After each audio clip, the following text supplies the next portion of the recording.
Hi everyone. The video today is entitled, Why Do Highly Sensitive People Need to Think Differently?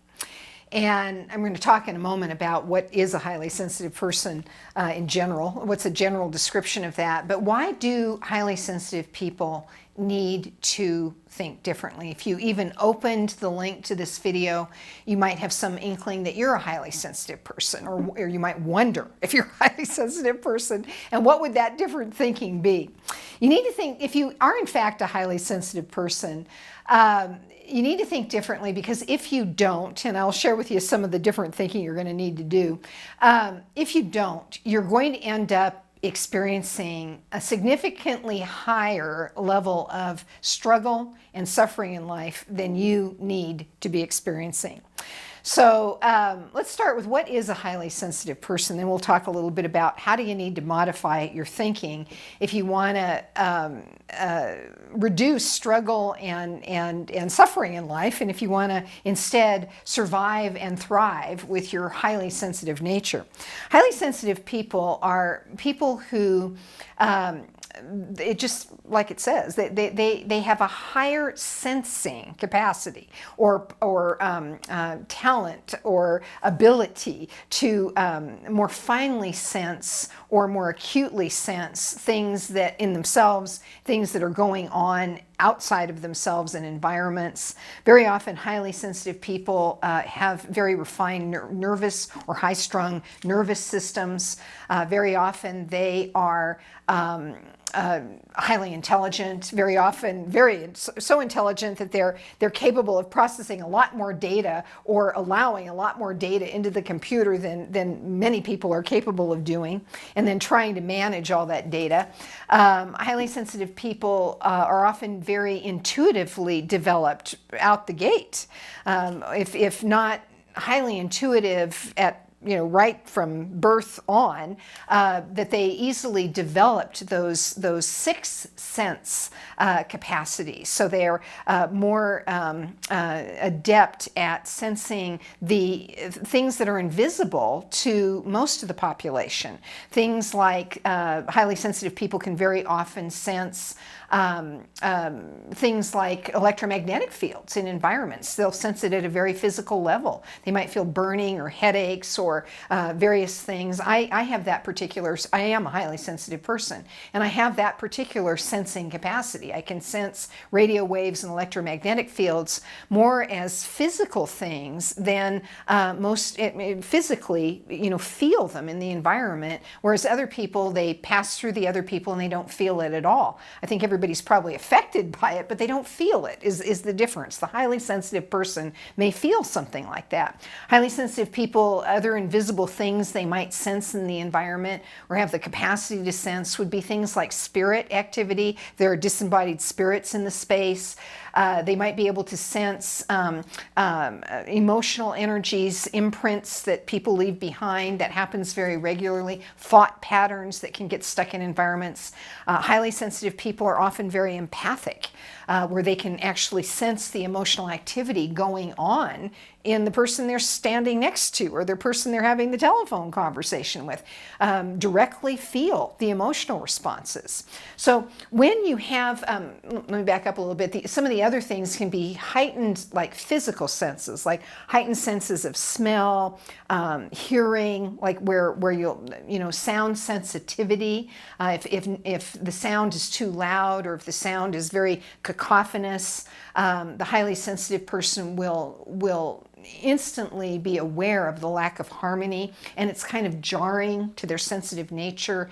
In some cases, like with me, I'm so sensitive. My system, my subtle energy system is so sensitive to sound that I'm not so much bothered by hearing sounds, but if they don't irritate me like mentally, but well, sometimes they do, but most often they don't. But if the sounds are too loud, it actually will very easily damage my aura. And I'll end up with these big gaping wounds in my aura. Now that is not typical. Most people on the planet, they could, blast themselves with these huge volume sounds and it would never damage their aura like that. So highly sensitive people very often have very highly refined subtle energy systems that are kind of like a Ferrari or kind of like a little canary. They can't, they can't take the same kind of abuse like the canary that's taken into the mine.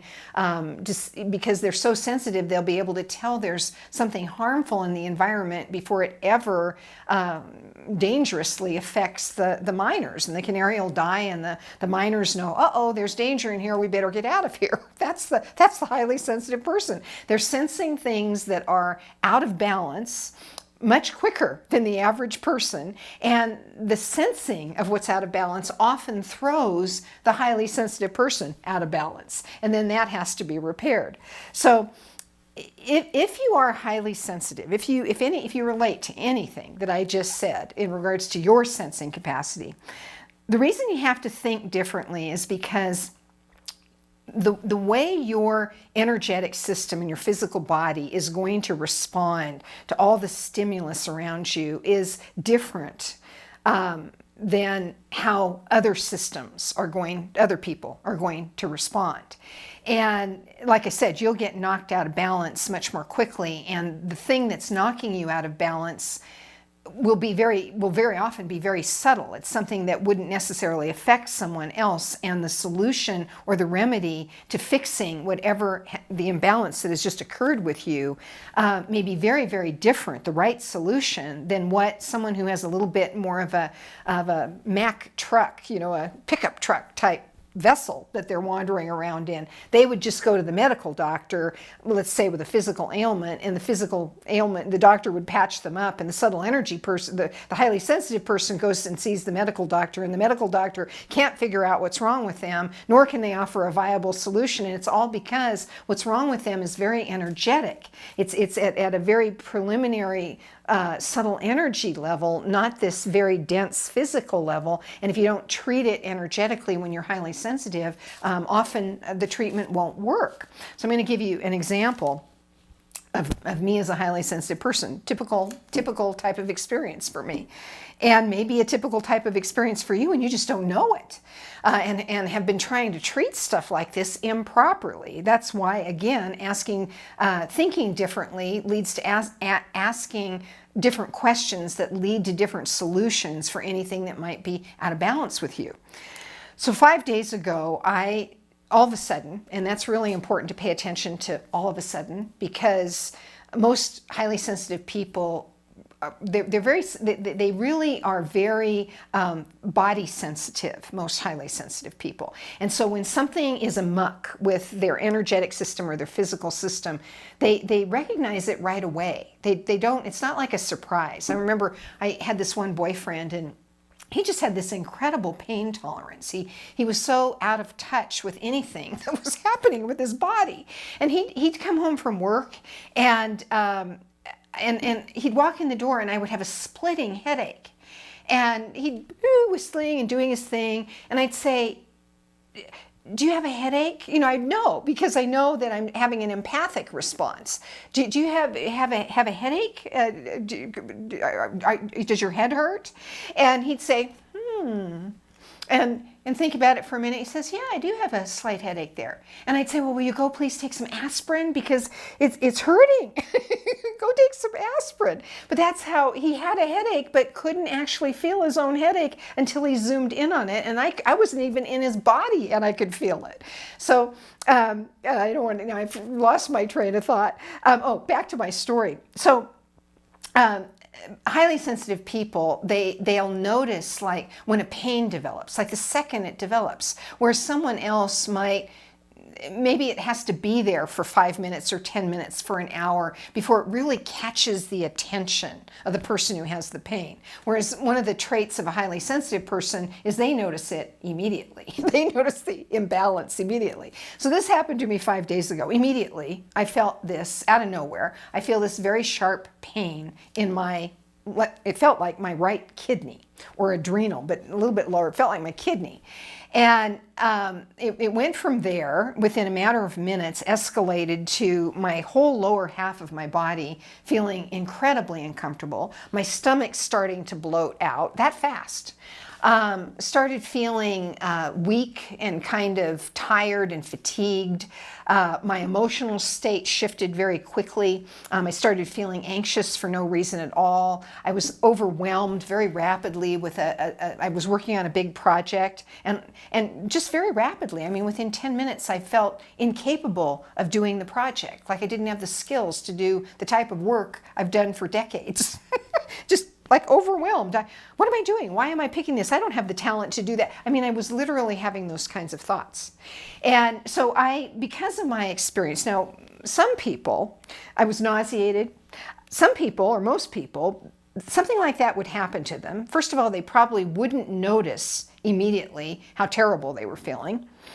And once they did figure out that they were feeling terrible, their response would be, oh, I must have twisted my back, or maybe I'm coming down with the flu, or something like that. They would go to a type of logical, physical reason for the problem. So because I think differently, because I'm aware that I'm a highly sensitive person, and I'm aware of the type of things that can affect me, and I'm aware that the solution for those types of things aren't the types of solutions that most people would seek out for themselves, because they wouldn't even have the problem in the first place. And so my mind went right to these questions. Okay, when I finally got around, I tried to push it aside for a time so I could finish my project, but to no avail. I finally had to stop the project because it was just, I couldn't even concentrate. I was in that much pain.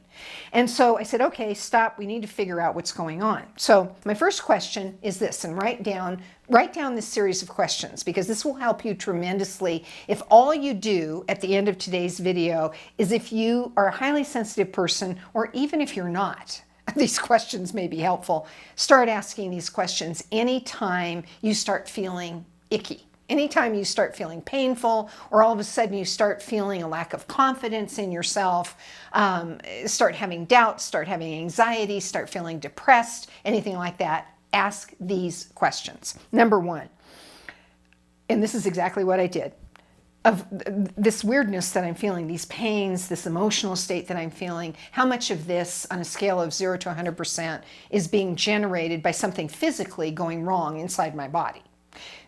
2%.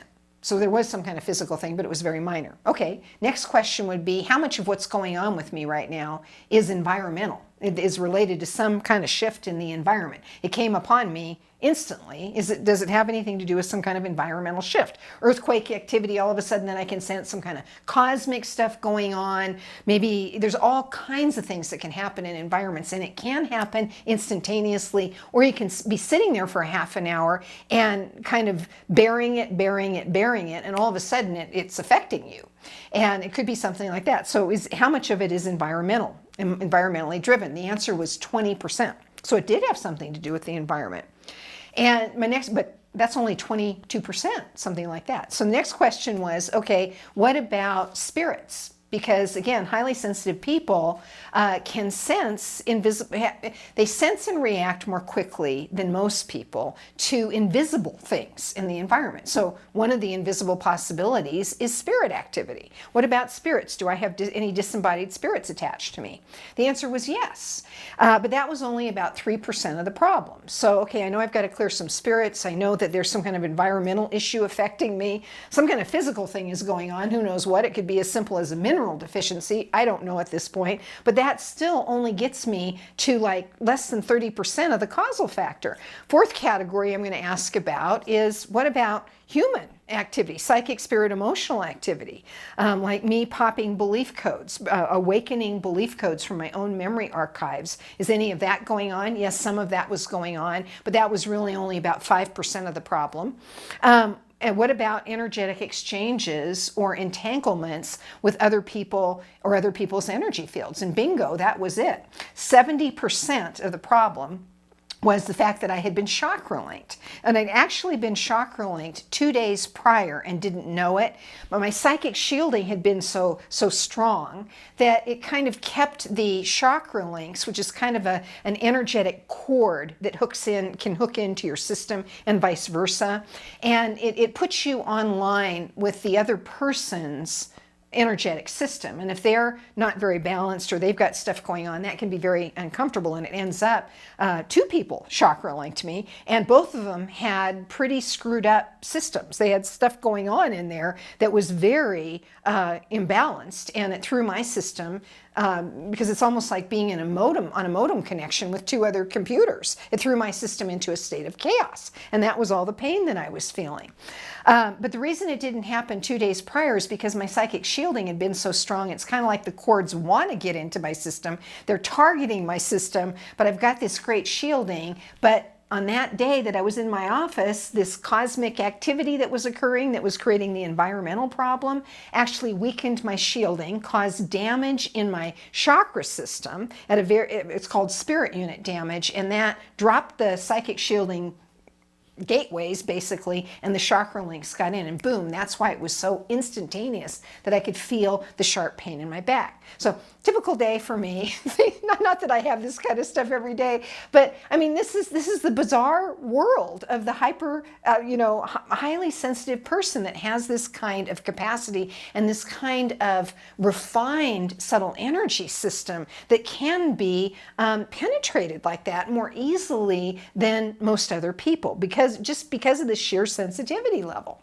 So why is it important to even know that? Well, if I didn't know what was going on, I would have gone to the doctor, gone to the chiropractor, gone to blah, blah, blah, blah, blah. But instead, no, I asked the series of questions that I just shared with you. And so I knew it was something energetic. And so handling a chakra link can't be done by a chiropractor. They're not capable of fixing that for you. Neither is a regular medical doctor.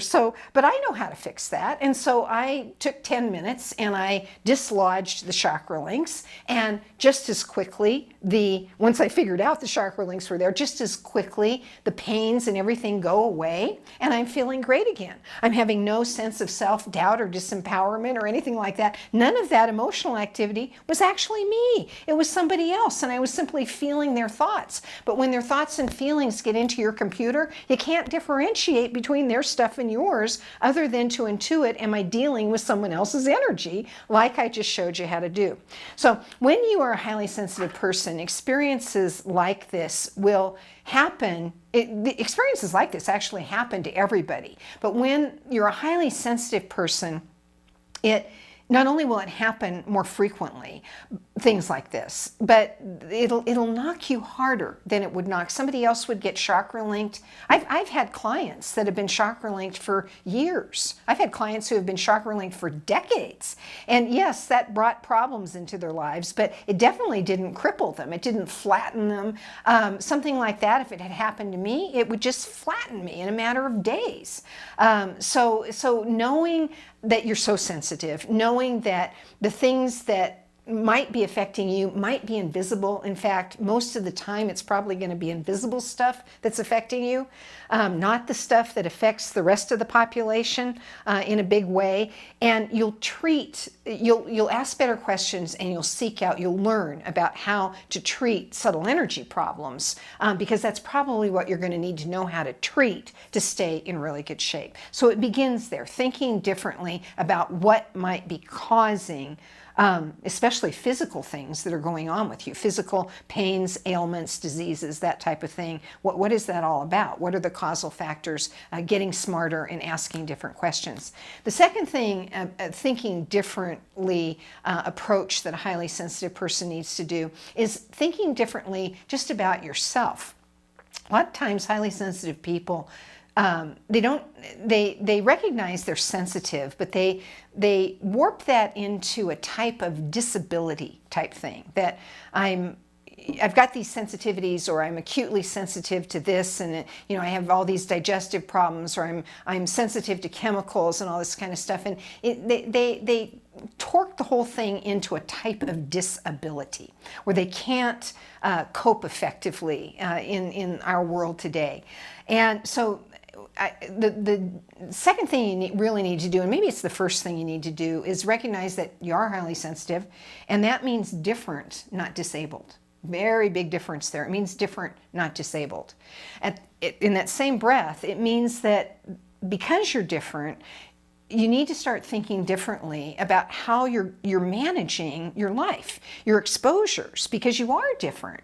And just like the little canary, no, it isn't a good idea for you to be going into a mine where there's all that poison. It's not a good plan. And you need to be wiser and more prudent in the choices that you're making about where you spend your time, where you live, who you hang out with, the music you listen to. I mean, you need to be really more mindful about what you are exposing yourself to, because you have choices, and it's really important to always remember that, is that you have choices, and you can choose where to spend your time. And if you think that you can't, if you think you're locked into an environmental situation that you can't change or you can't leave, you need to prioritize adjusting your attitude. You can do anything that you put your mind to doing. And so making different choices, recognizing that you are different, that doesn't mean disabled, it just means different, and it means it would be wise of you to choose different pathways. And here's another example. I got a call from my niece just last night and announcing a surprise visit to Sedona. She just has had a baby and wanted to know if I wanted to have dinner with her and her husband and the baby and my sister and brother-in-law out at this restaurant not far from here. And my instant reaction, because she was so excited, I said, oh, sure, I'd love to do that, blah, blah, blah. And then I hung up the phone, and I just had this sinking feeling, because I knew instantly that that's not a good choice for me. That's just not a good choice for me. If I went to dinner at the particular restaurant that they have chosen, that I could do it, but I'm going to end up needing to patch up my aura afterwards. I know what will probably happen to me if I go there. So what I did is, I'm not going to whine about it. I'm not going to ask them to change restaurants. I could do that. There's no problem with that, but I'm not going to do that. Instead, I decided I would just have a little party. This is the kind of thinking.